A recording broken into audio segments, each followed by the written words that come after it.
حضرت ابو سعید خدری رضی اللہ تعالیٰ عنہ سے مروی ہے کہ حضور نبی اکرم صلی اللہ علیہ وسلم نے فرمایا کہ اللہ رب العزت فرماتا ہے کہ جس شخص کو قرآن اور میرا ذکر اتنا مشغول کر دے، اتنا بیزی کر دے کہ وہ مجھ سے کچھ مانگ بھی نہ سکے، تو میں اسے مانگنے والوں سے بھی زیادہ عطا کر دیتا ہوں۔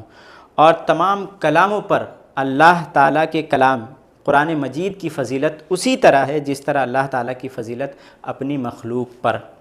اللہ تعالیٰ اس میں یہ بیان فرماتا ہے کہ جو شخص تلاوت قرآن میں، قرآن پڑھنے میں، اس میں غور و فکر کرنے میں مشغول رہتا ہے، اتنا مشغول رہتا ہے، بیزی رہتا ہے کہ اسے وقت ہی نہیں ملتا کہ دعا کرے، اللہ سے دعا کر کے کچھ مانگے، تو اللہ تعالیٰ فرماتا ہے کہ میں اسے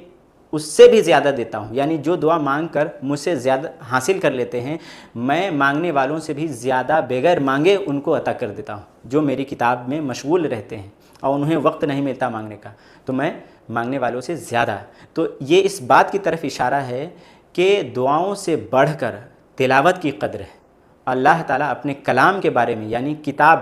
قرآن کے بارے میں فرماتا ہے کہ قرآن کی فضیلت تمام کتابوں پر ایسی ہی جیسی میری فضیلت تمام مخلوق پر۔ تو تمام مخلوق پر اللہ کی فضیلت، کوئی اللہ جیسا ہو سکتا ہے؟ اللہ جیسا کوئی نہیں، اس کے برابر کوئی نہیں۔ تو اسی طرح اللہ کے کلام قرآن مجید جیسی کوئی کتاب